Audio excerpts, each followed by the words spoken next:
Racikan berita. Assalamualaikum warahmatullahi wabarakatuh. Waalaikumsalam. Saudara seperjuangan warahmatullahi wabarakatuh. seluruh Indonesia, kali ini kita bersama FABEM, alumni BEM seluruh Indonesia, melakukan perhelatan cukup serius nampaknya, yaitu melakukan deklarasi atau pernyataan perang, yaitu judul acara siang hari ini adalah Perang Melawan Korupsi. Bersama kita ada ketuanya langsung FABEM, Saudara Zainuddin. Mas Zainuddin sama? Zainuddin Arsyad. Ya. Sekaligus beliau menjadi OC dalam acara ini, dan ada ketua SC-nya Bapak Ismet yang tentu bersama FABEM telah mempersiapkan acara ini. Mungkin dari Mas Arsyad dulu, perang melawan korupsi, ya. Apa yang menjadi target atau nampak yang memang harus segera dilakukan perang terhadap korupsi ini? Mungkin Mas Zainuddin bisa menceritakan. Jadi korupsi itu adalah pengkhianat. Pengkhianat itu harus diperangi, bukan lagi ditolak atau dicegah, tapi metodenya harus diperangi. Kenapa? Karena korupsi itu akan melemahkan sebuah negara ketika kita tidak perangi secepat mungkin, karena dia menggerogoti semua sistem negara. Pertahanan negara dia gerogoti, kementerian dia gerogoti, kementerian lain, lembaga negara, pemerintahan daerah, pemerintahan pusat, itu semua dia gerogoti, dan itu melemahkan daya tahan sebuah negara. Maka dari itu kita harus perangi mereka dengan seksama. Bukan hanya Pak Prabowo yang memerangi, tetapi rakyat juga ikut mendukung.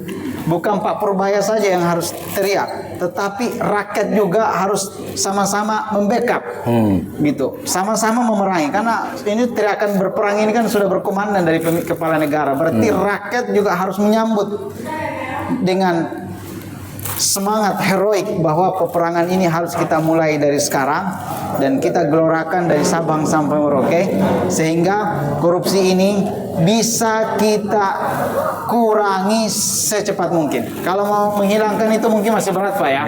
Tetapi kalau mengurangi mungkin masih ada peluang lah untuk segera kita kurangi sebelum geopolitik semakin memanas. Kenapa? Ketika geopolitik semakin memanas, gempuran dari luar itu akan semakin besar.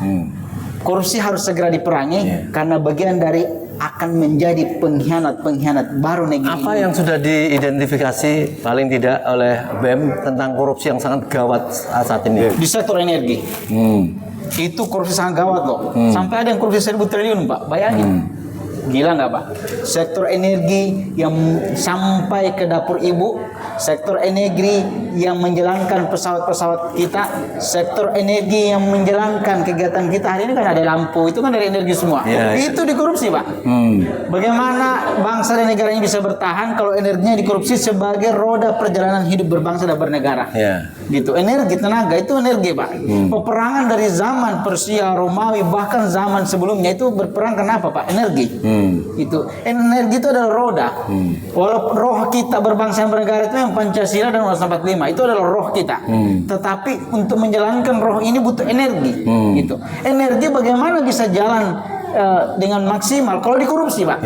Makanya ditahan dulu, Bang. Nanti kami akan minta kelanjutan tentang action apa yang akan dilakukan. Saya ke Bang Ismet dulu.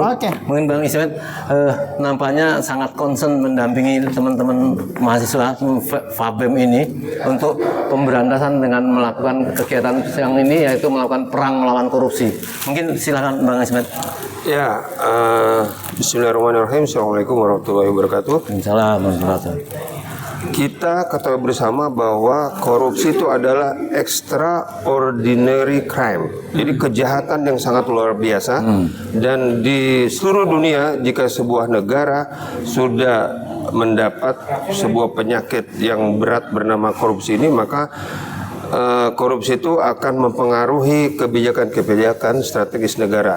Nah, pada kesempatan siang kali ini, FABEM, ya, merupakan forum alumni BEM, adalah generasi muda Ya, walaupun mereka sudah tidak mahasiswa lagi, tetapi dari sisi usia generasi mereka adalah para pemuda. Nah, disitulah saya pikir menjadi sebuah perhatian khusus kepada kita semua, pejuang maupun aktivis, bahwa pemuda adalah agents of change. Makanya kita harus dukung sebesar-besarnya para pemuda yang memiliki perhatian besar terhadap negara negeri yang kita cintai ini, khususnya negara Kesatuan Republik Indonesia, dan mendukung kebijakan Presiden jika ingin memberantas korupsi sampai ke akar-akarnya. Demikian. Ya, Bang Zainuddin, 2 minggu yang lalu aliansi anti korupsi sudah berteriak di depan KPK.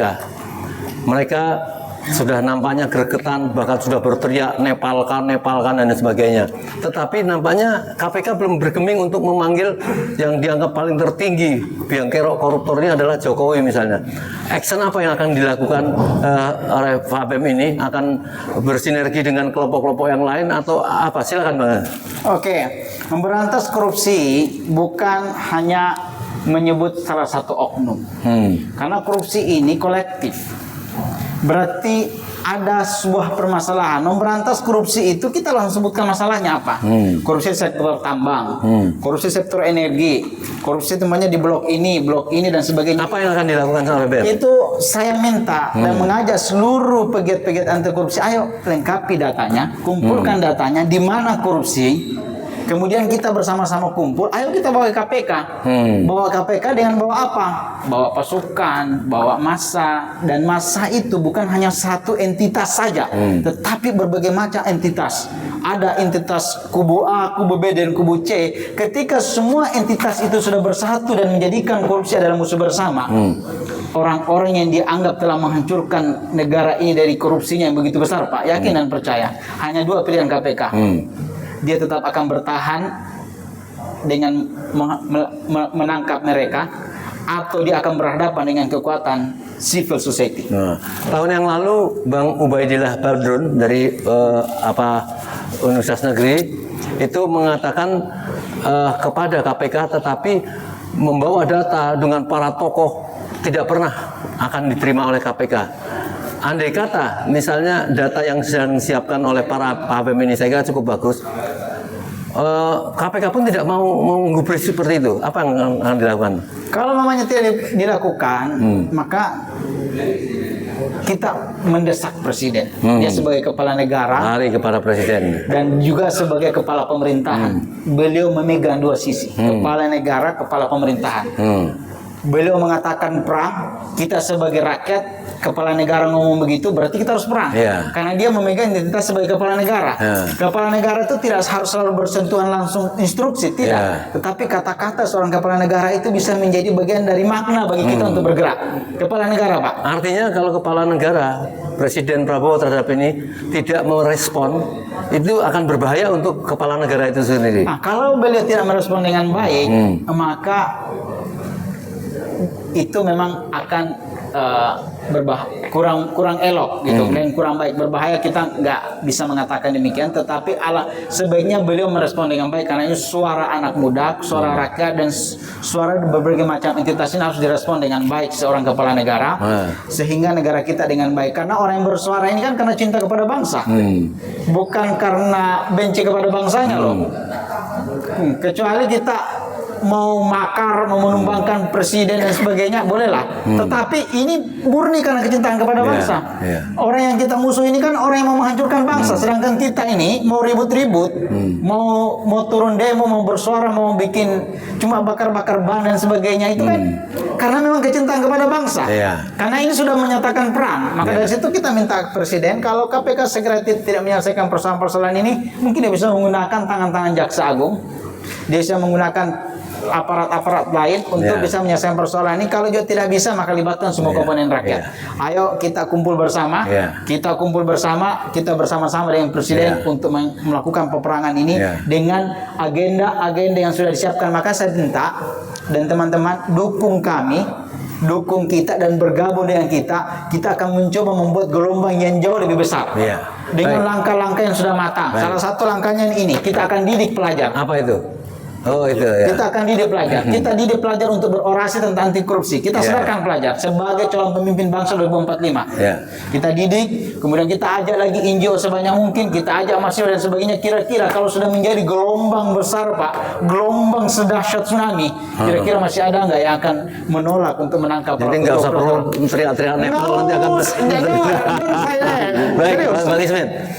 Kita gebrakan dari Bapak Presiden, orasinya sebenarnya sudah cukup ya. Kita perangi korupsi sampai ke Antartika. Tapi dia tidak mengatakan kita perangi korupsi di antar kita. Makanya nampaknya tidak berani. Rakyat melihat tidak menyentuh grup geng Sulu Jokowi ini, nampaknya tidak berani. Jadi apa yang akan dilakukan oleh Fabem dan Bang Ismet sebagai mitra dari Fabem? Ya, seperti tadi sudah disampaikan oleh Saudara Zainuddin Arsad sebagai Ketua Fabem dan Ketua Panitia pada siang hari ini, saya pikir kita sebagai anak bangsa dan sebagai aktivis sekaligus yang memprihatin terhadap kondisi negara ini yang sudah bisa dibilang kronis karena korupsi yang sangat luar biasa yang memecahkan rekor dalam sejarah kemerdekaan Republik Indonesia sampai ratusan triliun bahkan ribuan triliun yang dulu tidak pernah terpikirkan selama rezim-rezim sebelumnya. Nah, karena itu kita tetap terus memang secara hukum sosial, ya, hukum Allah di dalam keteraturan sosial, gelombang tadi dimaksudkan, kemudian jadikan korupsi musuh bersama, maka anak bangsa yang memiliki keperhatian yang serius kepada negara ini, menyelamatkan negara ini, ya memang harus bergabung, harus terus melakukan gerakan-gerakan sampai menjadi gelombang yang besar, dan tentunya yang disebut dengan people power itu pasti akan menggugah ya, sebuah rezim atau pemerintahan untuk melakukan tindakan yang strategis. Ya, satu hal khusus yang sedang ngetop ya, bahwa keberanian Menteri Keuangan yang sekarang ini menolak membayar WUS ya kepada dibebankan kepada APBN, dan ini nampaknya menjadi suatu gebrakan yang mungkin Presiden ikut peran, karena kalau Presiden tidak setuju pasti akan menegur, tapi membiarkan, artinya ini suatu keberanian yang sangat disambut. Bagaimana kalau menurut Fabem ini atau panitia yang tergabung pada kegiatan siang ini bersikap atau mendorong seperti apa terhadap sikap Menteri Keuangan terhadap WUS itu? Silakan Pak Presiden. Ya. Purbaya jangan biarkan sendiri berjuang. Oh, mantap. Ayo kita backup beliau. Beliau sudah ada ancaman. Tadi ada salah satu laskar Betawi nelpon saya, Mas Zain kita siapkan laskar. Nah, oke. Why not? Kalau memang kita dibutuhkan untuk memang melakukan kerja-kerja nyata di lapangan, ayo kita semua NGO harus gabung. Kalau sewaktu-waktu kita dibutuhkan, memang kita harus turun ke lapangan untuk melakukan perang atau membackup salah satu pemimpin yang mendapat ancaman, kenapa tidak?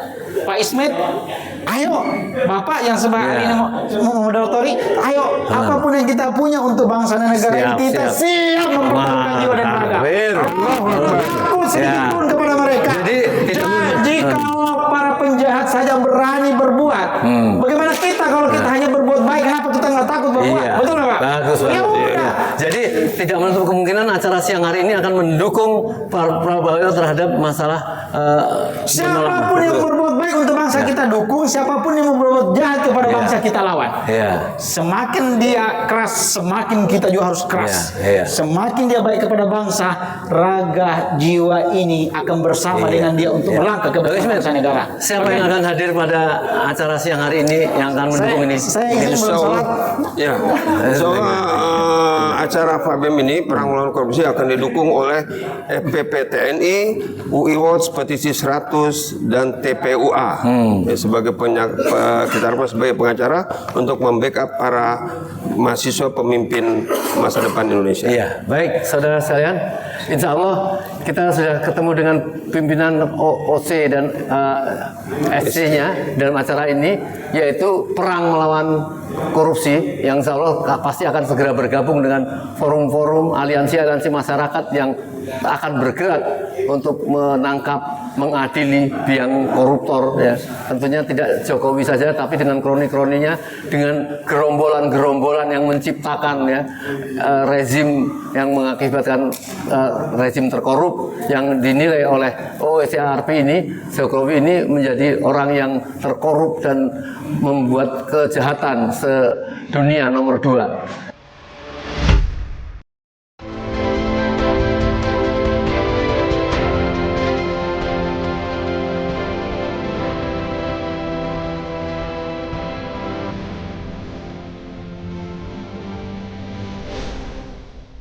Racikan Berita